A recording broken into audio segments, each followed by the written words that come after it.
인사들 한번 나누실까요? 주님의 이름으로 사랑합니다. 주님의 이름으로 사랑하며 환영합니다. 예수님 당대에 지배층이 누굴까라고 했을 때 여러분 예수님 당대의 그 신약 성경 자체가 이 마태복음부터 시작해서 요한계시록까지 기록된 그 시기 자체가 이스라엘은 로마라고 하는 나라의 지배를 받고 있는 때입니다. 그러니까 이스라엘은 실상 식민지인 것이죠. 그럼에도 불구하고 이 자치적인 어떤 그러한 그 권한을 가지고 있었기 때문에 이때 당시 이스라엘의 지도층이라고 하면은 두 부류의 사람이 등장해요. 두 종류의. 그 첫 번째가 바리새파 사람들이고, 그리고 두 번째가 이제 사두개파 사람들입니다. 이 바리새파 사람들 같은 경우는 그 바리새라고 하는 뜻 자체가 분리된 자라고 하는 뜻을 가지고 있어요. 그러니까 이 세상과 분리된 사람들, 이 세상과 구별된 사람들, 그런 의미를 가지고 있어요. 그래서 이 바리새파 사람들과 또 서기관들은 이제 율법 학자들입니다. 그래서 이 바리새파 사람들은 이 세상 사람들과 구별된 의로운 자다 하는 것이 어떻게 그들의 삶을 통해서 드러나는가 하면은 일주일에 2번씩 금식하며 하나님 앞에 기도하고 또 소득의 11조를 드리고 할례를 받고 또 이 절기를 지키고 그리고 음식을 먹는 데 있어서도 이 정결한 음식과 또 부정한 음식 이것을 구분해서 정결한 음식을 먹고 하는 그러한 것들을 통해서 그들 스스로 자기들은 의롭다 이렇게 생각을 합니다. 그리고 예수님 당대에 이 바리새파 사람들은 이스라엘 백성들의 전폭적인 지지를 받는 사람들이에요. 왜냐하면 이 바리새파 사람들이 율법에 그래도 능통한 사람들이었기 때문에 끊임없이 하나님의 말씀을 그들이 붙잡고 서로 토론하고 또 그 말씀에 근거해서 해석해서 그 시대 이스라엘 백성들이 어떻게 하나님의 백성답게 살아가야 하는가 그 길을 제시해 준 사람들이 이 바리새파 사람들이었기 때문에 그렇습니다. 반면 사두개파 사람들은 사두개라고 하는 말 자체가 사독 대제사장이었던 사독의 이름에서 나온 말이에요. 그래서 사두개파 사람들은 대부분 제사장 그룹입니다. 그리고 이때 당시 이 제사장들은 로마의 그 세력과 결탁해서 나름대로 그 이스라엘 사회에서 지도적인 위치에 있기 때문에 이 사두개파 사람들은 백성들의 지지를 받지 못해요. 로마와 결탁한 그러한 세력이다라고 하는 그 이미지가 있기 때문에 그런 것입니다. 그런데 거기에 반해서 이 바리새파 사람들은 굉장히 백성들의 지지를 받는 그러한 사람들인 것이죠. 그런데 이러한 어떤 상황 속에서 이 바리새파 사람들과 율법 학자였던 서기관들이 예수님을 향하여 또 그때 당시 세례 요한을 향하여 어떠한 평가를 내리고 있었던가, 그러한 사실을 오늘 말씀이 우리에게 가르쳐 주고 있습니다. 동시에 그러한 어떤 바리새파 사람들과 또 서기관들, 율법 학자들을 예수님께서 뭐라고 평가하셨는가, 오늘 말씀이 그 사실을 가르쳐 주고 있습니다. 먼저 31절 말씀에 보면은 예수님께서 뭐라고 말씀하시냐면은 또 이르시되 이 세대의 사람을 무엇으로 비유할까? 무엇과 같은가?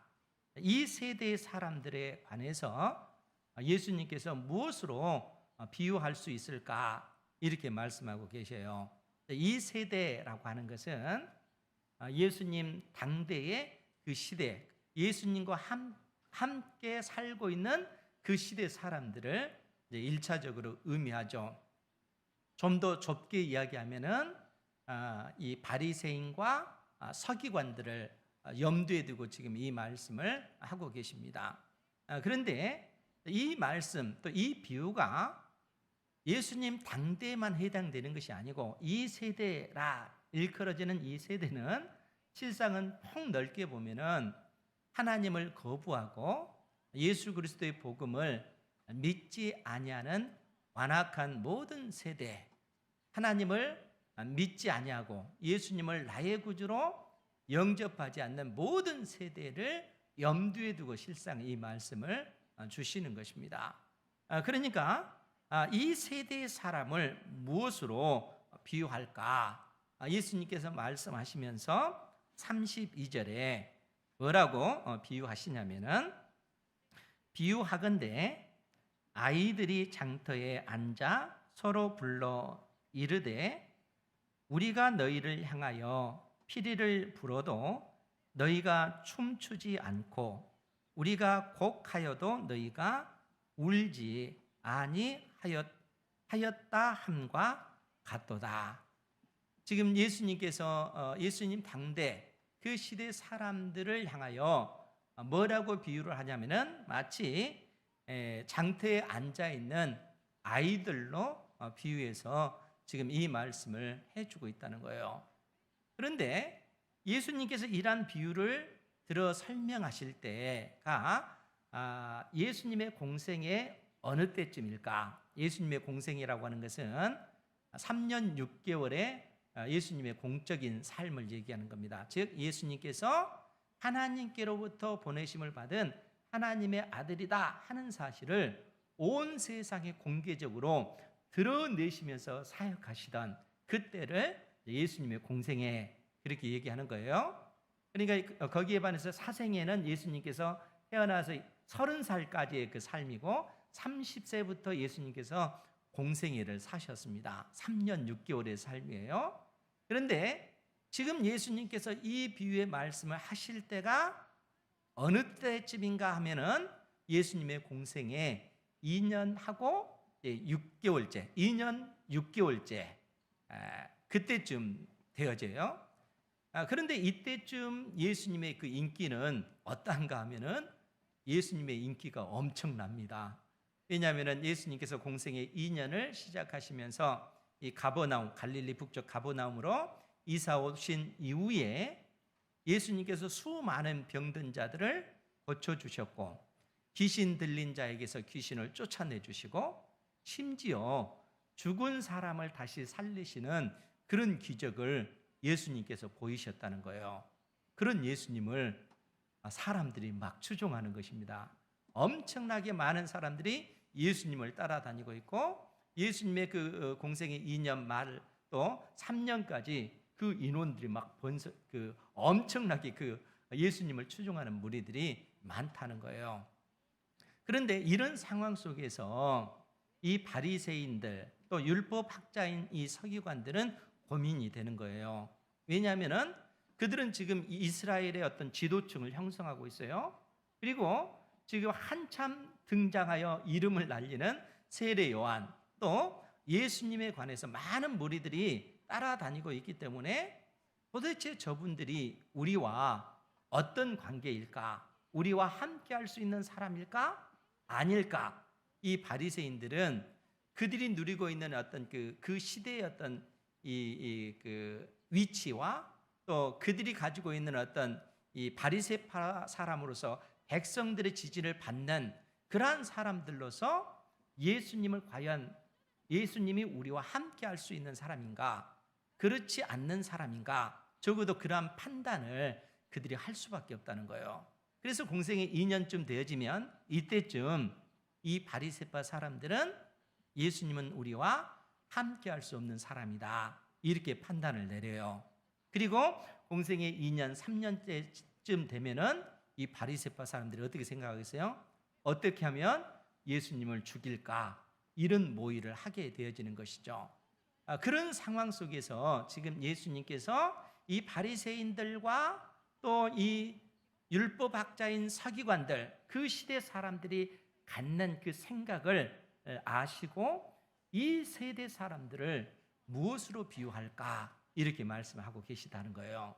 그러면서 이 세대 사람들을 장터에 앉아있는 어린아이로 비유합니다. 그러면서 뭐라고 말씀하시냐면은 아이들이 장터에 앉아 서로 불러 이르되 우리가 너희를 향하여 피리를 불어도 너희가 춤추지 않고 우리가 곡하여도 너희가 울지 아니하였다 함과 같도다. 예수님께서 이 바리새파 사람들과 서기관들을 이렇게 평가를 하시는 거예요. 이렇게 비유를 들어서 말씀을 하고 계시는 것입니다. 그러니까 그들은 마치 장터에 앉아있는 어린 아이와 같다는 거예요. 그러면서 이 아이들이 뭐라고 얘기하는 거예요? 이 아이들이 서로 불러 따지듯 말하기를 우리가 너희를 향하여 피를 불어도 너희가 왜 춤추지 않느냐. 지금 아이들이 이 장터에서 하는 놀이가 뭐냐면은 두 가지예요. 그 첫 번째가 뭐냐면은 결혼식 놀이를 하는 거예요. 첫 번째가 결혼식 놀이. 결혼식을 하게 되면 어떻게 돼요? 이 결혼식을 하게 되면은 이 피리를 불고 악기를 울리고 그리고 그 악기에 맞춰서 많은 사람들이 축제 분위기이기 때문에 함께 기뻐하며 춤을 추는 그러한 모습들이라는 거예요. 그러니까 지금 이 아이들이 결혼식 놀이를 하면서 우리가 피리를 부는데 왜 너희들은 춤을 추지 않느냐 이렇게 따지면서 이야기한다는 거예요. 또 동시에 또 뭐라고 얘기하냐면은 두 번째 놀이가 장례식 놀이입니다. 장례식 때는 곡을 하잖아요. 그러니까 이 아이들이 우리가 곡하여도 왜 너희들은 울지 않느냐 이렇게 장터에 앉은 아이들이 따지고 있다는 거예요. 즉 무슨 얘기냐면은 예수님과 세례 요한이 이 땅에 와서 하나님 나라의 그 복음을 증거하고 또 세례 요한은 예수님이 바로 하나님의 아들 그리스도시다 이렇게 증거했음에도 불구하고 이 바리새인들과 대다수 이 악한 그 마음을 갖고 있는 사람들은 예수님을 나의 구주로 영접하지를 않는 것입니다. 그러니까 세례 요한과 예수님의 그 증거를 받지 않는 것이죠.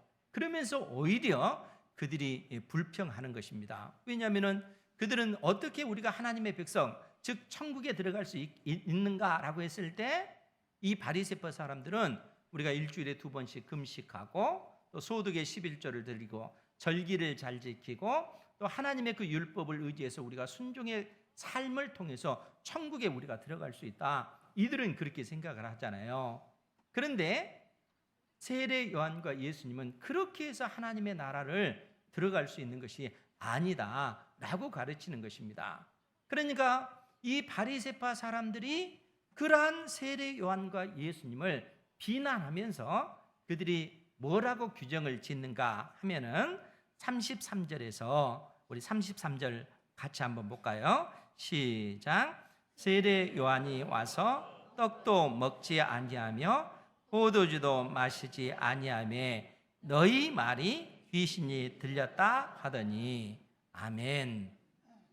그래서 결국 이 바리새파 사람들과 율법학자인 이 서기관들이 세례 요한에 관해서 뭐라고 얘기를 하냐면은 세례 요한이 떡도 먹지 않고 포도주도 마시지도 않으니까 그는 귀신이 들린 사람과 같다. 이렇게 세례 요한을 평가하고 있다는 거예요. 그러니까 자기들이 원하는 대로 뜻대로 되어지지 아니하니까 결국 세례 요한과 예수님을 이처럼 비난하는 것입니다. 그래서 예수님께서 세례 요한에 관해서 말씀하신 것이 있습니다. 오늘 누가복음 7장 27절에 보면 예수님께서 세례 요한에 관해서 뭐라고 말씀하시냐면은 27절에 기록된 바 보라 내가 내 사자를 내 앞에 보내노니 그가 내 앞에서 내 길을 준비하리라 한 것이 이 사람 세례 요한에 대한 말씀이라. 이렇게 예수님께서 말씀하시는 거예요. 그러니까 세례 요한은 어떤 사람인가 하면은 예수님보다 앞서서 이 땅에 와서, 즉 구약 시대의 마지막 선지자로 오셔서 세례 요한이 예수님에 관해서 증거하는 그러한 어떤 그 역할을 세례 요한이 맡았다는 거예요.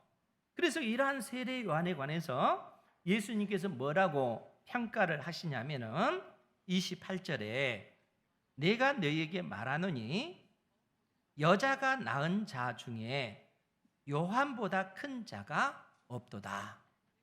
여자가 낳은 자 중에 세례 요한보다 큰 자가 없다. 예수님께서 이처럼 세례 요한을 높게 평가를 하시는 거예요. 그러면 여러분, 이 말씀의 의미가 뭐겠어요? 여자가 낳은 자 중에 세례 요한보다 큰 자가 없도다. 즉 이 말씀의 의미는 뭐냐 하면은, 우리가 구약 성경에 보면은 끊임없이 하나님께서 수많은 선지자들을 보내셔요. 그런데 그 선지자들이 한결같이 증거하는 내용이 뭡니까? 때가 되면 이 땅에 메시아 그리스도께서 오실 것이다 하는 사실을 선지자들이 끊임없이 증거를 하고 있다는 거예요. 오늘 27절에 봤던 보라 내가 내 사자를 내 앞에 보내노니 그가 내 앞에서 내 길을 준비하리라. 이 말씀 자체도 말라기 선지자가 예언한 말씀이잖아요. 그러니까 말라기 선지자가 이 땅에 메시아 그리스도가 오실 텐데, 그리스도께서 오시기 전에 하나님께서 한 선지자를 그 앞에 보내실 것을 말라기 선지자가 예언해 놓고 있다는 거예요. 그러니까 구약의 수많은 선지자들이 이 땅에 메시아 그리스도께서 오실 것을 약속하셨는데 그 마지막 선지자가 세례 요한이라는 거예요.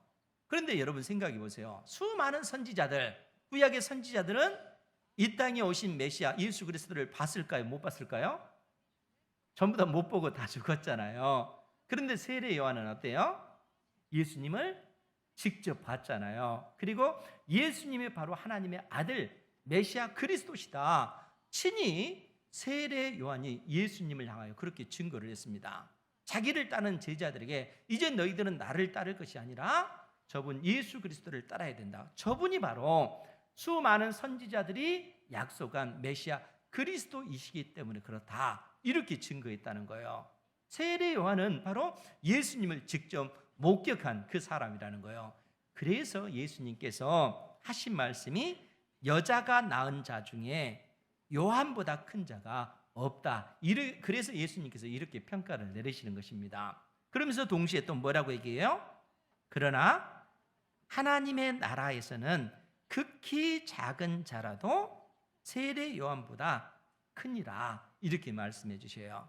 그 의미가 뭐겠습니까? 세례 요한은 구약 시대의 그 마지막 선지자이기 때문에 그런 거예요.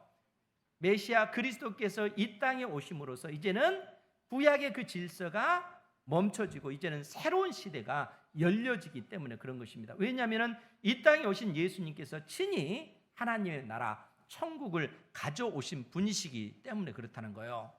그래서 예수님께서 가져오신 그 천국의 그 능력을 경험하는 그 천국에 들어온 그 사람들 중에 지극히 작은 자라도 세례 요한보다 큰 자다. 이렇게 평가를 하는 것입니다. 주님께서 가져오신 그 하나님의 나라의 그 영광과 그 권세가 그만큼 크고 위대하기 때문에 그런 것입니다. 그래서 주님께서 이러한 그 평가를 내렸다는 거예요. 그런데 문제는 뭡니까? 이처럼 예수님께서 세례 요한을 높게 평가했음에도 불구하고 그 시대 사람들은 세례 요한의 그 증거와 예수님의 그 증거를 받아들이지 않았다는 거예요.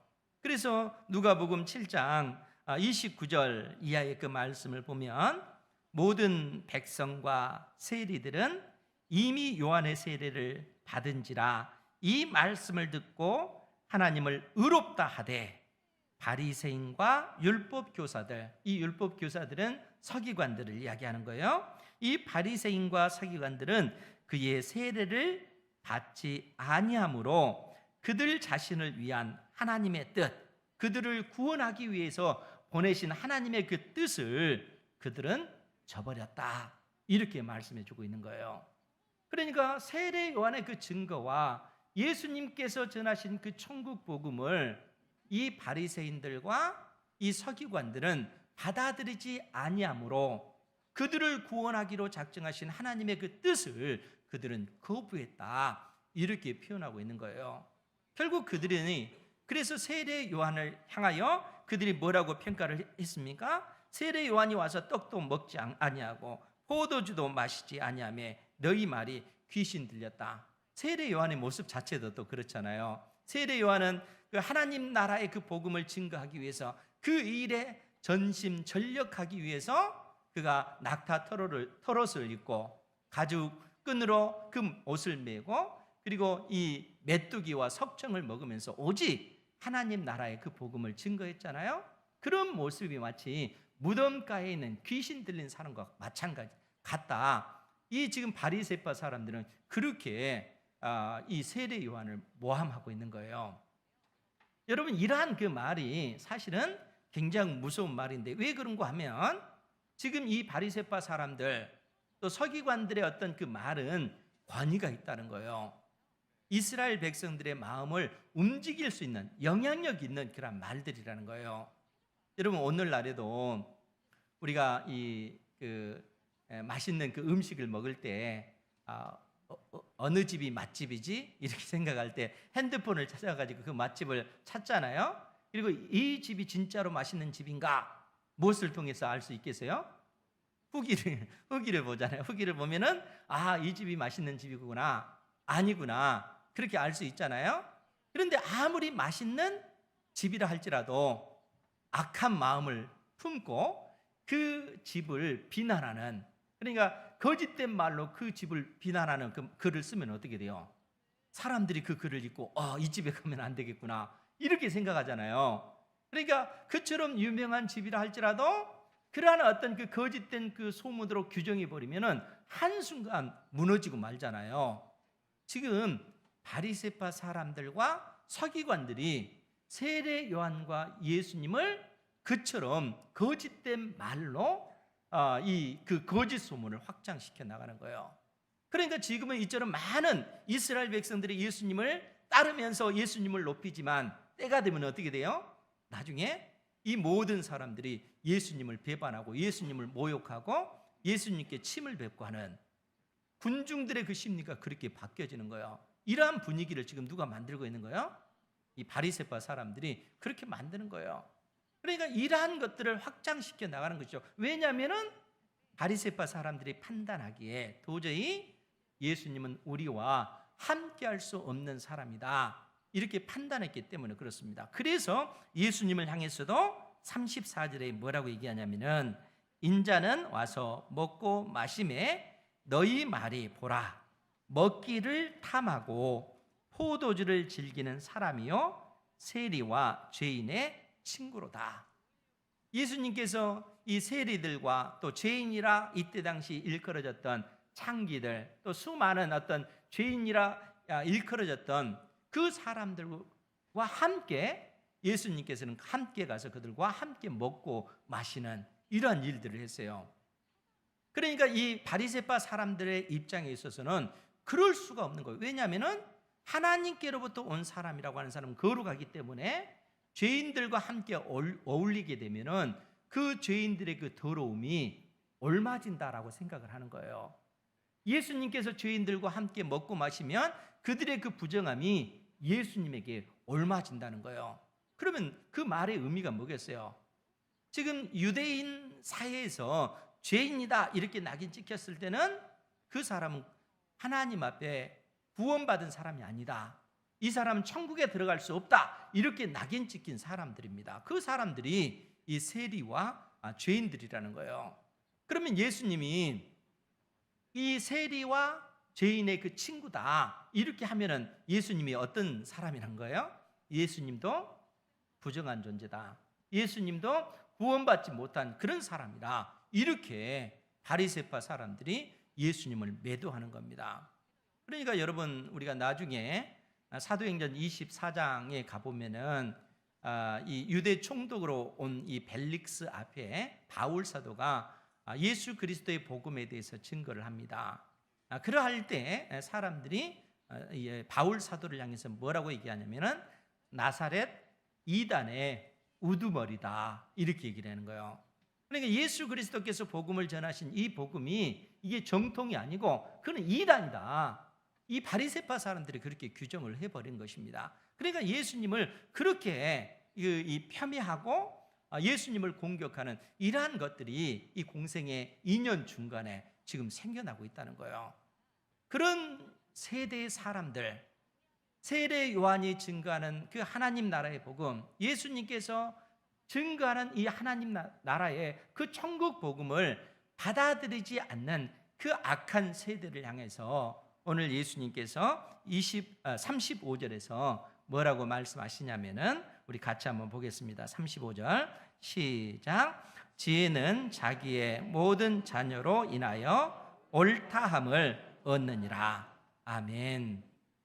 예수님께서 장터에 앉은 아이들 그 비유를 들어서 말씀하고 나서 결론적으로 하신 말씀이 지혜는 자기의 모든 자녀로 인하여 옳다함을 얻느니라 이렇게 말씀하고 계시다는 거예요. 그런데 이렇게 보면은 아니 이 말씀의 의미가 뭘까 이런 생각이 들잖아요. 그런데 여러분 한번 자세하게 한번 생각을 한번 해보세요. 지혜는 자기의 모든 자녀, 지혜가 자녀가 의인화시켜서 얘기하는 거예요. 그러면 지혜가 자기의 그 자식을 낳았다라고 할 때는 많은 시간이 필요하잖아요. 이 자식을 통해서 이 지혜가 증거가 되어지는 거예요. 이 지혜가 참된 것이다 하는 사실이 증거가 되어진다는 거예요.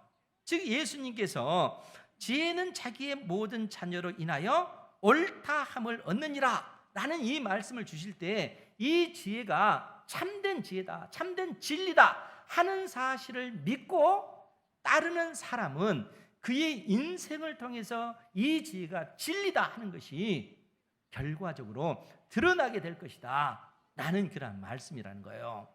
즉 무슨 얘기입니까? 예수님께서 죄인들과 함께, 세리와 죄인들과 함께 먹고 마시잖아요. 그러면서 예수님께서 하신 말씀이 뭡니까? 내가 의인을 구하러 온 것이 아니라 죄인을 구하러 왔노라. 예수님께서는 아주 명백하게 우리 인생들에게 그 말씀을 해주셨다는 거예요.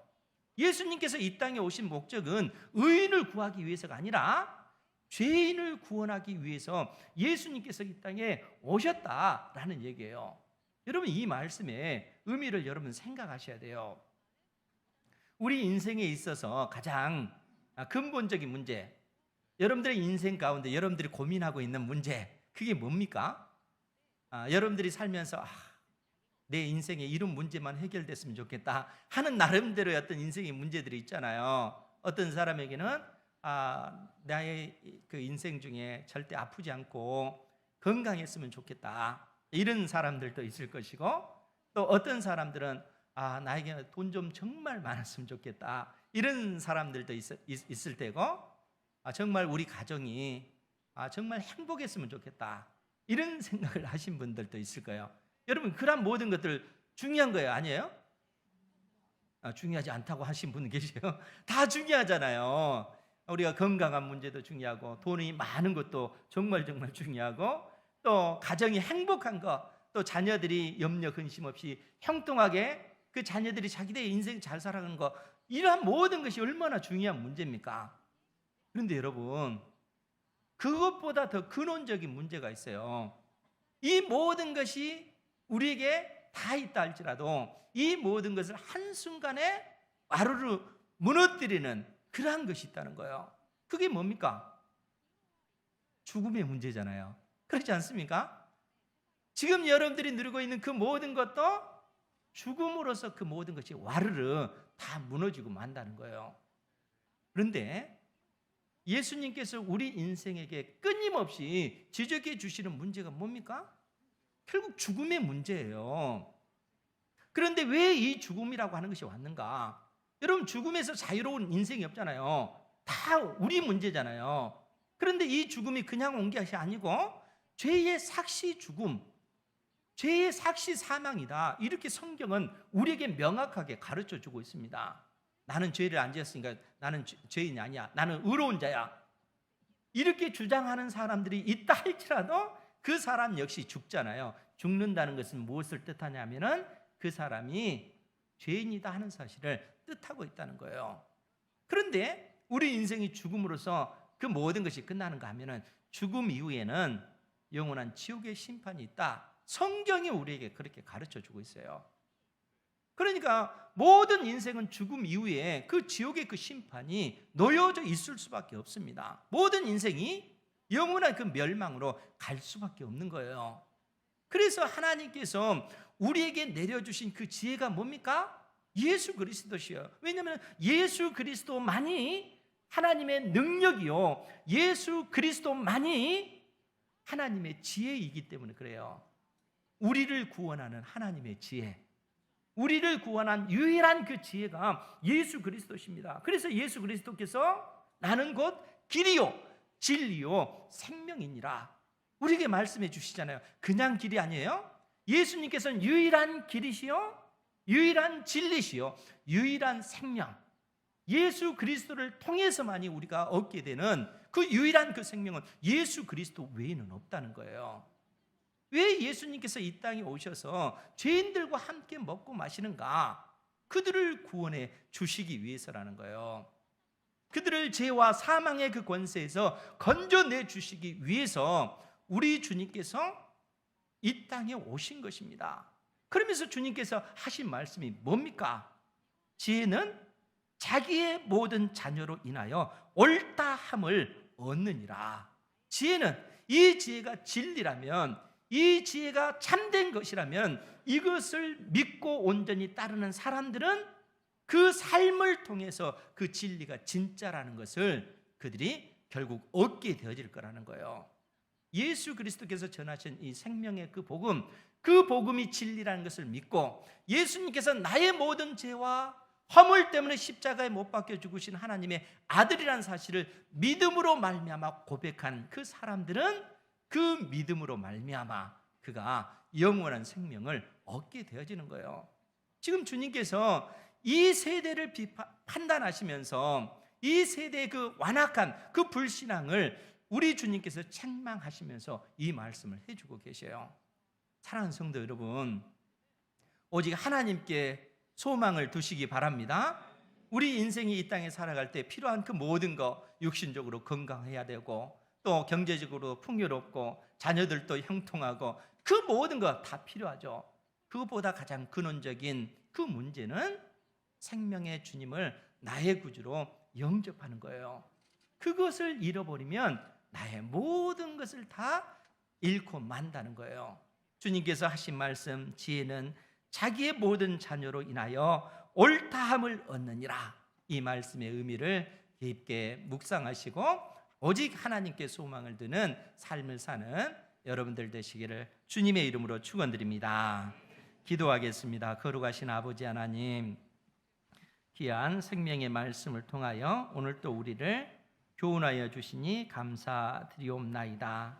오직 생명의 주님을 의지하여 믿음의 삶을 살아가게 하시고 우리의 삶을 통하여 하나님의 살아계심을 드러내고 증거하는 삶이 되도록 은혜 내려 주옵소서. 예수님의 이름으로 기도하옵나이다. 아멘. 336장을 찬양하시겠습니다.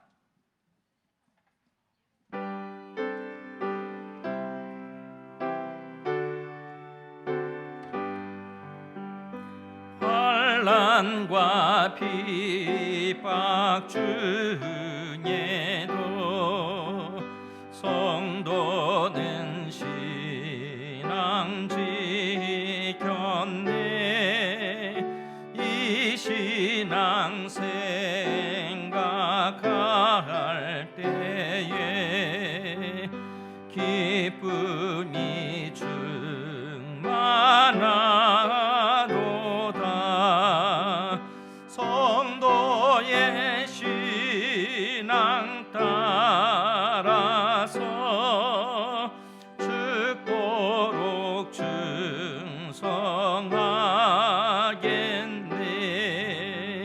옥중에 매인 성도나 양심은 자유 얻었네.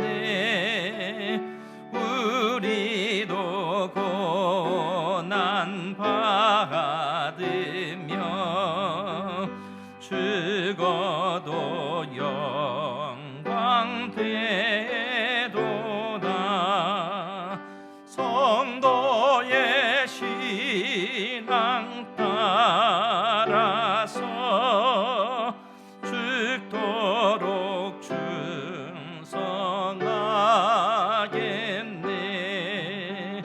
성도의 신앙 본받아 원수도 사랑하겠네. 인자가 너의 행실로 이 신앙 전파하리라. 성도의 신앙 따라서 죽도록 충성하겠네.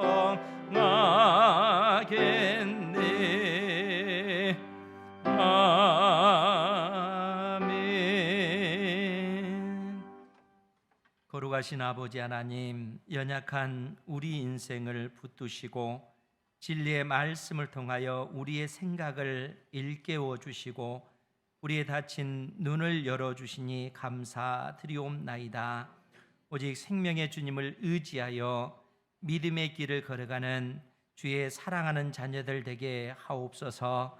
이 시간 주께서 베푸신 그 크신 은혜에 감사하여 사랑하는 자녀들 정성껏 준비한 예물을 구별하여 드려오니 주님 기뻐 받아 주옵소서.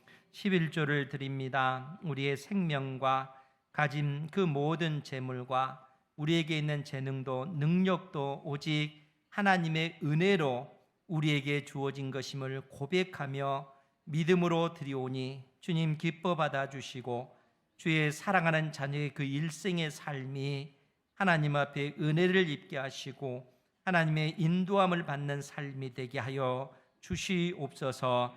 땅끝까지 이르러 천국 복음이 증거되기를 소망하며 드린 선교